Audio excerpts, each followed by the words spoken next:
உறவுகளை நீங்கள் பார்த்து கொண்டு இருப்பது உங்கள் கௌசிக ரிவ்யூ. சரி வாங்க வீடியோக்குள்ள போய் என்ன நடக்க போகுது அப்படின்னு சொல்லிட்டு பாத்தீங்கன்னா, நம்ம ரேணுகா இருக்காங்களா, அவங்க வந்து இதோட அவங்களோட கதை முடிய போதுங்க. அதுக்கு முற்றுப்புள்ளி யார் வைக்கிறாங்க அப்படின்னு சொல்லிட்டு பாத்தீங்கன்னா, நீ ரேணுகா இல்ல, நீ சுடர்தான், நீ தான் பாயசம் கலந்த எனக்கு நல்லா தெரியும் அப்படின்னு சொல்லிட்டு மல்லி ஒரு பக்கம் அடிச்சு சத்தியம் வச்சு சாமி கிட்ட சொல்லிருக்காங்க. அந்த சமயத்துல கதிரேசன் வந்து, தோ பார் மல்லி, உனக்கு அவ்வளவுதான் மரியாதை, தேவையில்லாம ஒரு பக்கம் என் பொண்ணு அவ இவன் சொல்லிட்டு வேற ஒருத்தி கூட கம்பேர் பண்ற வேலை வச்சுக்காது. அவ என் பொண்ணு, எனக்கு பிறந்தவதான், எனக்கு நல்லா தெரியும், அவ என்னோட ரேணுகா அப்படின்னு சொல்லிட்டு ஒரு பக்கம் கதிரேசன் அப்படியே சும்மா சத்தம் போட்டு ஆணவத்தோட அகங்காரத்தோட அப்படியே சும்மா அந்த இடத்துல பேசுறாரு. அந்த சமயத்துல திடீர்னு ஒரு பக்கம், ஐயா வெளியே காகமெல்லாம் தலை சாதத்தை சாப்பிட்டு செத்து கிடக்க ஐயா அப்படின்னு சொல்லிட்டு வந்து சொல்றாங்க. நான் தான் சொன்னல அப்பவே இதுல பாய்சன் கலந்துருக்குன்னு சொல்லிட்டு அப்படின்னு சொல்லிட்டு நம்ம மல்லி சொல்றாங்க. இதுக்கு முழுக்க காரணம் அந்த சுடர் தான் அப்படின்னு சொல்லிட்டு சொல்ல, தோ பார் மல்லி, இன்னொரு வார்த்தை வாயில இருந்து வந்துச்சு, அதுக்கப்புறம் நான் என்ன பண்ணுன்னே தெரியாது, பொல்லாதம் ஆயிடுவான் அப்படின்னு சொல்லிட்டு கதிரேசன் கோபப்படுறாரு. உடனே நம்ம விஜய் வந்து, அவ சுடர்தாயா, உன் பொண்ணே இல்லையா, அவ சுடர்தாயா, அவர் ரேணுகாவே இல்லையா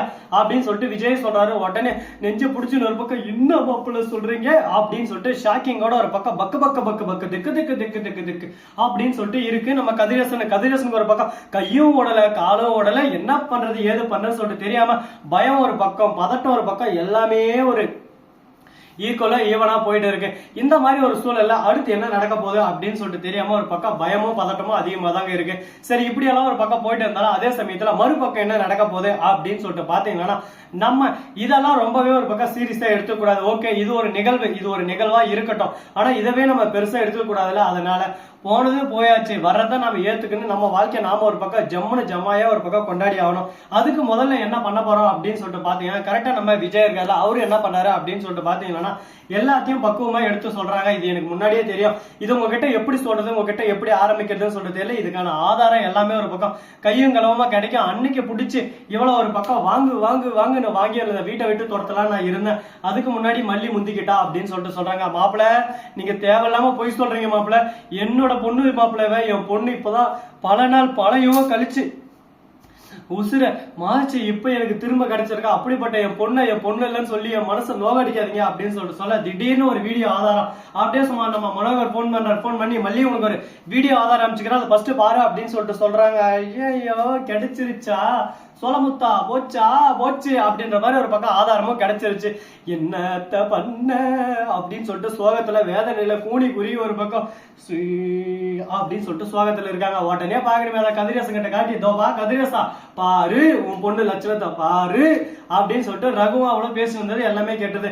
இன்னைக்கு பிளான் பண்ண மாதிரி போறோம். அந்த சொட்டத்தலையன் கதிரேசா மாதிரி பக்கம், நிஷா மாதிரி பக்கம், ராஜேஸ்வரி, ரஞ்சிதா, விஜய், மல்லிகா, அப்புறம் வெண்பா, இந்த குடும்பத்தவே அப்படியே சும்மா காலி பண்ணிட்டு இந்த சொத்து மொத்தத்தையும் சாம்ராஜ்யத்தையும் நம்ம 2 பேர் மட்டும் ஆழ்ந்தா அப்படி இருக்கும். இந்த வீட்டுக்கு இப்போதைக்கு நான் தான் வாரிசு, நான் மட்டும் இதுல தப்பிச்சுட்டு மாதிரி ஒரு பக்கம் பிரபலம் பண்ணிட்டு யார் என்கிட்ட வந்து சண்டைக்கு வராங்களோ அவங்களுக்கு எல்லாத்தையும் படத்தை தூக்கி அடிச்சிட்டதுக்கு அப்புறம், நான் ராஜா எப்போதும் ராஜா அப்படின்ற மாதிரி சந்தோஷமா வரலாம்னு சொல்லிட்டு பேசிட்டு இருக்காங்க. யோ அடுக்குமாயா, இந்த மாதிரி பாவத்தை கொட்டுறீங்கள ஒரு பக்கம், உங்களுக்கு எல்லாம் நல்ல சாவு வருமா அப்படின்னு சொல்லிட்டு ஒரு பக்கம் நம்ம கேட்டா உடனே எல்லாம் எங்களுக்கு வரும்பா, நாங்க நல்லதான்பா பண்ணிருக்கோம், இதுதான் நாங்க பண்ண முடியும், இதுதான் எங்களால முடிஞ்சதை நாங்க பண்ணிட்டோம்பா, இதுக்கு மேல என்னப்பா பண்றது அப்படின்னு சொல்லிட்டு கேட்டு இருக்காங்க. டே இந்த மாதிரி எல்லாம் பண்ணாதீங்கடா, அதெல்லாம் மோசம்டா அப்படின்னு சொல்லிட்டு நாம ஒரு பக்கம் சொன்னால நாம சொல்றதெல்லாம் ஏத்துப்பாங்களா, ஏத்துக்கவே மாட்டாங்க. நான் சொல்றதான்பா வேத வாக்க, நான் சொல்றதுதான் கருத்து, கேட்டா கேளு, கேட்க காட்டி கிளம்பிட்டே இரு அப்படின்ற மாதிரிதான் எல்லாரும் கருத்து சொல்லிருக்காங்க இப்போதைக்கு இருக்கிற காலகட்ட சூழ்நிலையில.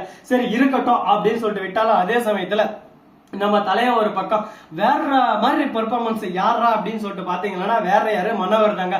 மனோகரோட தேடல் எல்லாமே ஒரு பக்கம் ரொம்பவே விறுவிறுப்பா இருந்தாலும் அதே சமயத்துல அந்த தேடலால நம்ம மல்லிக்கு நிறைய நல்லதெல்லாம் கிடைச்சிருக்குங்க. மல்லியோட வாழ்க்கையில இப்ப நிறைய மாற்றங்கள், நிறைய இந்த விஷயங்கள்லாம் கிடைச்சிருக்கு. இது மூலயமா இதுக்கு மேல எந்த ஒரு பிரச்சனையும் வராது, இதுக்கப்புறம் சுமூகமா தான் நடக்க போகுது. எப்படியோ ஒண்ணு இது கிடைச்சதுனால ஒரு நல்ல விஷயம் தான். ஆனா இந்த விஷயம் மட்டும் கிடைக்காம இருந்துச்சு, அடுத்த செகண்ட் நம்ம கதிரேசன் நம்பிக்க மாட்டாரு, நான் நம்பவே மாட்டேன்பா, ஆதாரத்தை கொண்டு அவன் நம்புறேன் அப்படின்ற மாதிரி ஒரு பக்கம் அடம்பிடிச்சு இருந்து பாரு. இப்ப ஆதாரத்தோட கையும் களவுமா சிக்கிக்கிட்டதுனால மாட்டிக்கினாரு ஒருத்தர், அவரை காப்பாத்தணும் கர்த்தரே அப்படின்ற மாதிரிதான் ஒரு பக்கம் போயிட்டு இருக்கேன். இப்ப ஒண்ணும் பண்ண முடியாது, சரி முடிஞ்சிருச்சு, இதுக்கப்புறம் இதை பத்தி பேசி ஒண்ணும் நடக்க போறதில்ல. நம்ம தலைவர், இந்த நாட்டின் கதாநாயகன் நாட்டின் சிங்கக்குட்டி புலிக்குட்டி என்ன சொல்லியிருக்காரு அப்படின்னு சொல்லிட்டு பாத்தீங்கன்னா 2.0 அதாவது லாக்டவுன் வரப்போகுது அப்படின்னு சொல்லிட்டு சொல்லியிருக்காங்க. லாக்டவுன்னா வேலை எல்லாமே நடக்கும், ஆனா அதுக்கான அத்தியாவசியம் இருந்தா மட்டும்தான் நடக்கும். விவசாயம் கம்பல்சரி நடக்கும், ஆனா அந்த விவசாயத்துக்கு முக்கியமா தண்ணீர் வேணும். தண்ணீர் வேணும்னா கரண்ட் வேணும். பவர் சப்ளை இருந்தா அது நடக்கும், பவர் சப்ளை இல்லைன்னா எந்த ஒரு வேலையும் நடக்காது.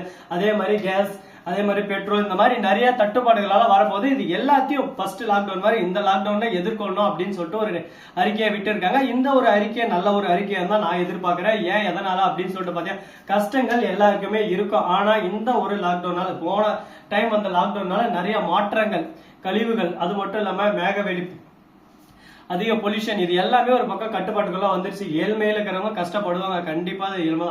ஆனா இன்னும் கொஞ்சம் பூமி கொஞ்சம் நல்லபடியா ஒரு நல்ல இதுக்கு வரும், இன்னும் ஆயுள் நீளம்.